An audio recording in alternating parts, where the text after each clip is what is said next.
Լիլիթ Մինասյան։ Շնորհակալություն, պարոն Հակոբյան, զեկույցի համար ես երկու հարց ունեմ, իհարկե մշտապես եմ լսել ձեզնից, որ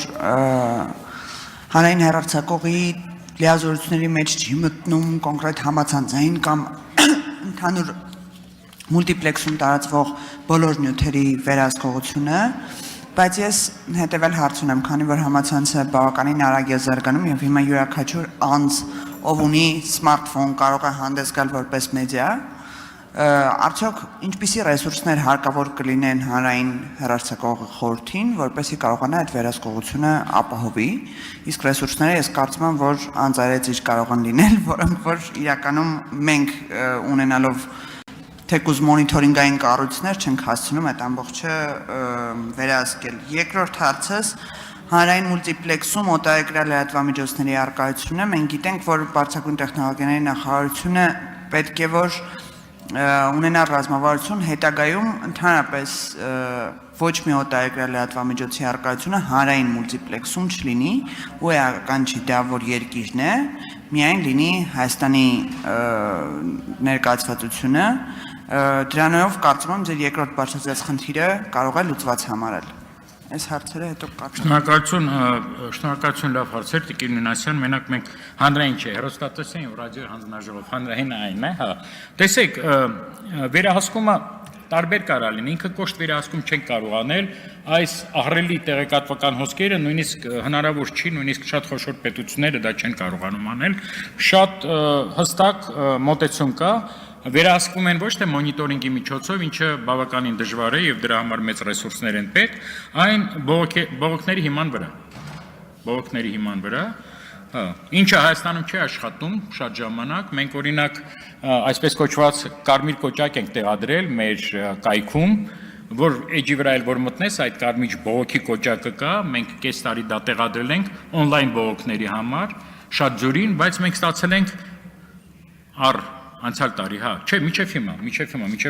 մարտի 30-ը, եթե չեմ սխալվում, 6 դիմում, որոցից 4-ը մեզ չէր վերաբերելի չէր, այսինքն մարդիկ անտարբեր են, նրանք կարող են բողոքել սոցցանցերում, զանգել մեզ, բայց երբ որ ինչ-որ մի բան, հա, պիտի ջանք գործադրես, ես ինչ-որ բողոք հավաքես չկան, այնուամենայնիվ աշխարհում դա աշխատում է, մենք մեր հաշվարկներով Հայաստանում ունենք մոտ 40 ես նույնիսկ կարող եմ ուղարկել հետաքրքրողներին այդ ցանկը 40 հեռուստանման հարթակներ համացանցում, որոնք իսկապես հեռուստատեսություն են։ Այնտեղ բավականին հետաքրքիր չափորոշիչներ կան, խմբագրական քաղաքականություն են, թե չէ, օրինակ ինչքան են նրանք օրինակ հեռարձակվում, հաղորդավարներ ունեն, թե չէ, հստակ հաղորդացանկ ունեն, թե չէ, եւ մենք ունենք մոտ 40 այդպիսի հեռուստատեսություններ։ Օրինակի համար Factor, Para-TV, հա, այդպիսի բոլորը դրանց մասին գիտեն, բոլորը նայում են, բայց բոլորը վերահսկողությունից դուրս են, եւ այդ անհավասար պայմանները առաջինը թույլատնում է մուլտիպլեքսի բաներին, հա, հեռարձակողներին, երկրորդը արտոնություններ է տալիս այդ համացանցային հեռուստաընկերություններին 40-ը կարող է լինի 35-45, դա մենք ընդհանրապես որպես նախագիծ ենք ուզում ներկայացնենք, 40 հեռարձակողի վերահսկելը այդքան էլ դժվար չի, եւ ամսական 2-3 օր նույնիսկ եթե մեր անձնակազմը նայի եւ սխալների դեպքում մենք կարող ենք իրանց բաժել, այսինքն մեծ ռեսուրսներ այդ վերահսկողության համար հարկավոր չի։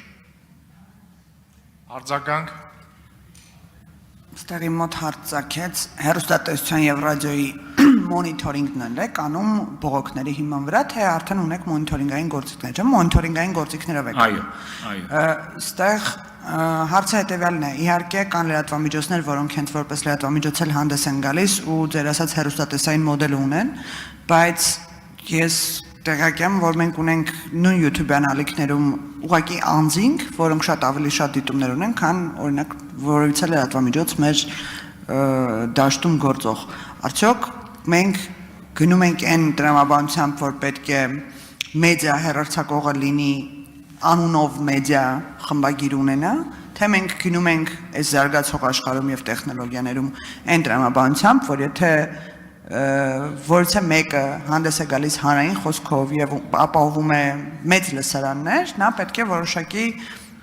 կանոնների ենթարկվի եւ կանոնակարգված լինի իր հանրային խոսքը։ Ճիշտ եք ասում, այդ երկար լուսեղեն ճամփեն մենք շատ երկար պիտի անցնենք, դրա համար մենք փորձում ենք կամած քայլերով այդ ամբողջը YouTube, սոցիալական ցանցեր, բոլոր հարթակները, վլոգերները Հայաստանի ռեսուրսներով կամ այսօրվա օրենսդրական կարգավորումներով հնարավոր չի շատ արագ, վերահսկողության տակ վերցնել։ Մենք առաջի этаպում առաջարկում ենք այդ հերոստանման հարթակները գոնե վերցնել վերահսկողության տակ եւ այդ փորձը կամաց տարածել այ հարթակների վրա, իսկ հարթակներ կան, օրինակ նույն սոցիալական ցանցերը կամ YouTube-ն էլ է սոցիալական ցանց, ի վերջո համարվում, ապա այստեղ շատ լավ գիտեք, շատ հետները խիտ աշխատանք է հարկավոր, որոշ երկրներ արդեն դուք գիտեք, այսպես կոչված դեսպաններ ունեն սոցիալական ցանցերում, Facebook-ում, X-ում, Instagram-ում, այսինքն կամ բաժիններ ունեն արտգործնախարարություններում, որոնք անմիջական կապով են զբաղվում իրանց հետ, բողոք են ներկայացնում, եւ այլն։ Դա կարող է նաեւ ինչ-որ հասարակական կազմակերպություն անի, բայց դա աշխատանքները հարկավոր է անել իհարկե։ Չմոռանաք հավանել տեսանյութը եւ բաժանորդագրվել Civic AM-ի YouTube-յան էջին։